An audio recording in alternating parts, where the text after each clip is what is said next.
श्रद्धा के बिना जो जीवन है ना वो अपूर्ण माना जाता है। श्रद्धा के बिना ना आप भक्ति को पा सकते हो, न ज्ञान पा सकते हो, न वैराग्य पा सकते हो, न परमात्मा को पा सकते हो। इसलिए भगवान ने गीता जी में बड़ी सुंदर बात कही कि श्रद्धा मयोयम पुरुषः। भगवान ने कहा कि कोई भी आदमी ऐसा नहीं कह सकता कि मैंने उसे श्रद्धा नहीं दी है। मैंने हर आदमी को श्रद्धा दी है, प्रेम दिया है, पर लोग क्या है, श्रद्धा को जीवन में उत्पन्न नहीं कर पाते। जैसे कोई बीज आपको दिया परमात्मा ने, आप बीज को अपने घर में रख लो तो बीज क्या करेगा। तो श्रद्धा को उत्पन्न करना ये सबके बस की बात नहीं होती है, ठीक है ना। चलो आपके यहाँ तो सब बड़े अच्छे श्रोता हैं, सब श्रद्धावान श्रोता हैं, फिर कभी कभी महाराज ऐसे श्रोता मिल जाते हैं 7 दिन कथा सुनते हैं पर श्रद्धा उनमें नहीं होती है बिल्कुल भी। तो ये श्रद्धा का न होना यही जीवन का दुर्भाग्य है।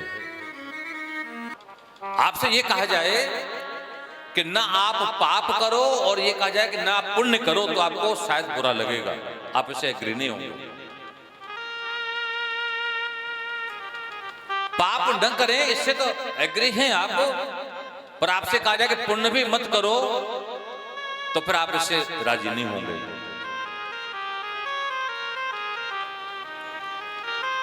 ठीक है, वक्ता तो अपने नेचर के हिसाब से बोलता है, ठीक है। हाँ, पर मेरा जीवन में ठाकुर जी कृपा से ऐसी कोशिश करता हूं कि मैं पाप से भी बचूं तो पुण्य से भी बचूं। पहला पाप और पुण्य को समझ लो।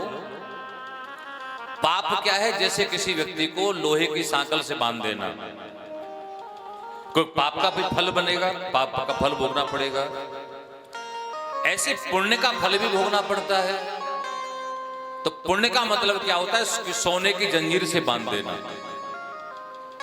तो बंधन तो दोनों में हुआ ना, चाहे लोहे की सांकल से कोई बांधे चाहे सोने की सांकल से बांधे, तो बंधना दोनों में ही पड़ेगा।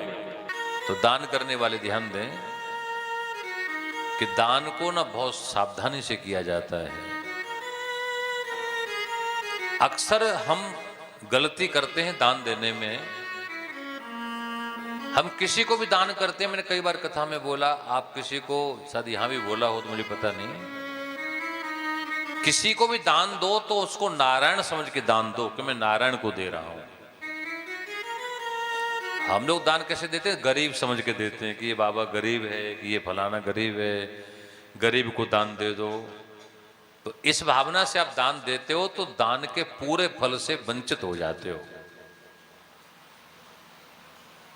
हाँ, किसी को भी दो ना तो बड़े भाव से, जैसे भगवान वेद ने कहा कि श्रद्धया देयम, दान को श्रद्धा से दो, रिया देयम, हैसियत के अनुसार दो, और भरिया देयम यानी थोड़े संकुचित होकर के दान करो, ठीक है ना। उत्थान और पतन ये हमारे अपने हाथ में होता है।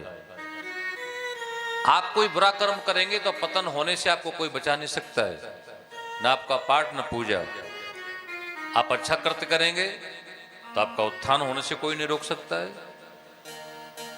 तो ये राजा इंद्र को यहां बताता है कि मैंने अपने जीवन में बहुत गायों का दान किया, और दानों में कुछ दान ऐसे हैं जो सर्वश्रेष्ठ दान हैं, जैसे अन्न दान है, जैसे भूमि दान है, ठीक है ना। अभी जो भजन कुटी के लिए कथा हो रही है, तो जब ब्रज यात्रा 84 कोस की हमने लगाई, उस समय बहुत से लोगों ने भूमि दान भी किया। उसमें उन सभी के सहयोग से भूमि खरीदी गई, ठीक है ना। तो भूमि दान भी श्रेष्ठ दान में आता है, अन्न दान भी, और गोदान भी, और कन्या दान भी, और जल का दान। ऐसे 5 जो दान है ना, ये महादान में आते हैं। धर्म का मतलब प्रायतः लोगों ने पूजा पाठ को समझ लिया है कि आप सुबह मंदिर जाते हैं तो ये धर्म हो गया, लेकिन आप कथा सुनते हैं तो ये धर्म हो गया, आप दान करते हैं तो ये धर्म हो गया। नहीं, ये सब पूजा पाठ में आता है, ठीक है ना। धर्म का सही मतलब क्या होता है, धारयते इत धर्मः। मतलब जिसे आप धारण कर सकते हो वही धर्म है। जैसे सत्य बोलना, यदि आप धारण कर लो मेरे को सत्य ही बोलना है तो ये धर्म हो जाएगा। इसीलिए पूजा पाठ को अलग धर्म से नहीं जोड़ना, वो पूजा पाठ अलग सिस्टम है और धर्म अलग सिस्टम है। धारयते इत धर्म। अब आप देखो हम क्या क्या धारण कर सकते हैं। अच्छी अच्छी बातों को आप जो धारण करते हो यही धर्म है। इसलिए पाठ पूजा को धर्म समझोगे ना तो आप कंफ्यूज हो जाएंगे। ये धर्म नहीं है, ये पुण्य है। ठीक है, आप गंगा नहाते हो तो ये धर्म नहीं हुआ, ये पुण्य हुआ। ठीक है ना। धर्म का मतलब क्या है कि जो धारण किया है आपने वो धर्म है। यदि हम आपसे एक प्रश्न करते हैं कि आत्मा इस देह में कहां रहती है, आप क्या जवाब देंगे बताइए? हैं? अंदर तो रहती है पर जगह तो कोई होगी। हैं? हार्ट गलत। जो सेंसिटिव लोग होते हैं वो समझते हैं आत्मा हार्ट में रहती है। जो माइंडेड होते हैं वो समझते हैं आत्मा माइंड में रहती है। पर आत्मा न माइंड में न हृदय में, आत्मा रहती है नाभि में। नाभि।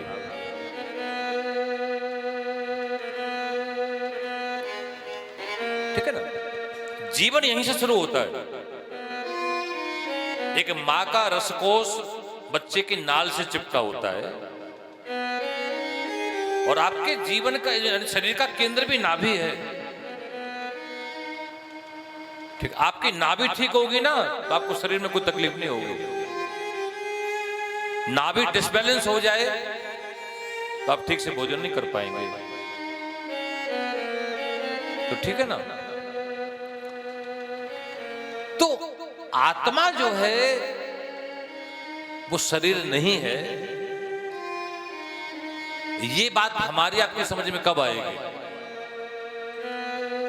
यदि थोड़ी थोड़ी आपको समझ में आने लगेगी तो उसका इफेक्ट ये पड़ेगा कि आपको यदि कोई गाली भी दे देगा ना तो आपको बुरा नहीं लगेगा।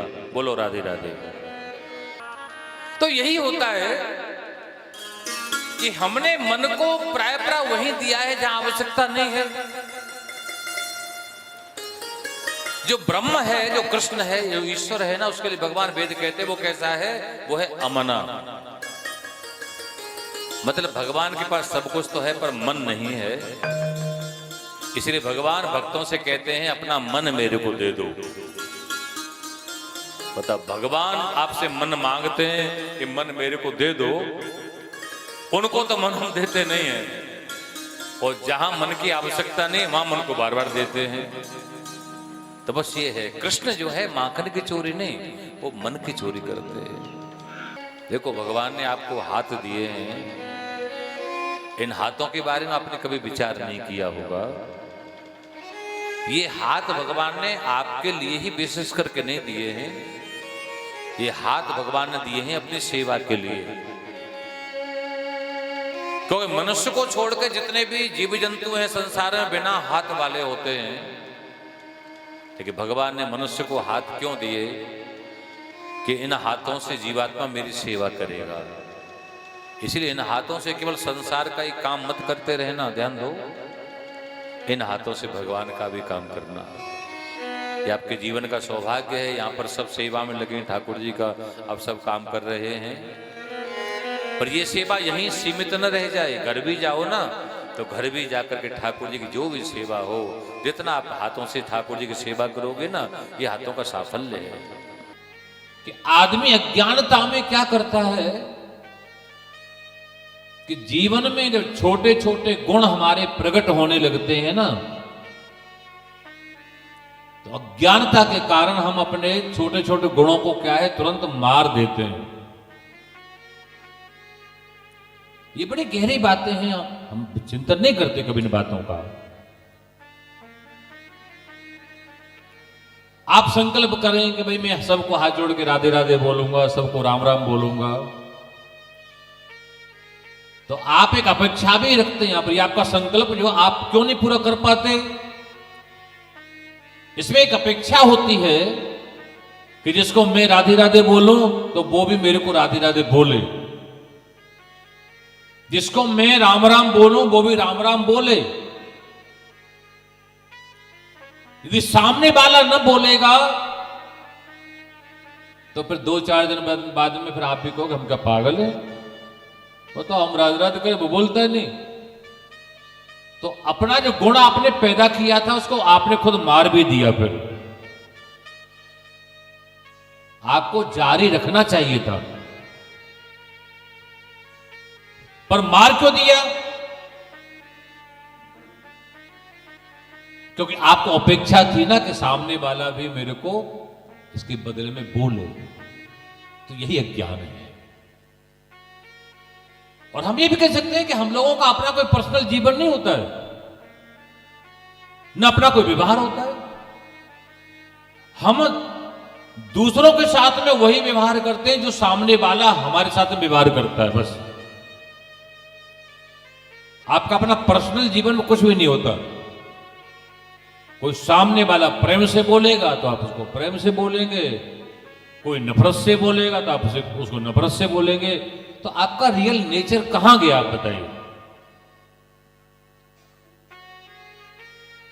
संसार के लोगों के पास में प्राय यही कमी है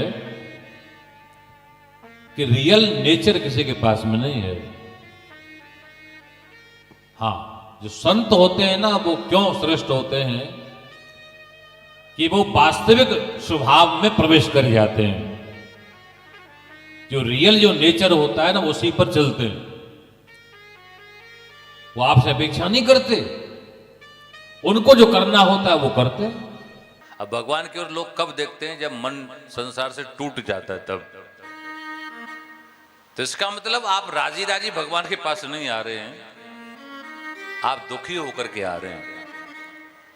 सही तरीका से भगवान के पास आने का मतलब यह है कि संसार ने कुछ आपको दुख नहीं दिया है, आपका मन नहीं तोड़ा है, और आप फिर भी भगवान के पास जा रहे हैं। तो सही तरीका तो यही है। और ये तरीका किसी किसी के जीवन में घटित होता है, सबके में नहीं होता। हाँ, प्राय तो लोग टूट कर ही भगवान के पास आते हैं। बोलो राधे राधे।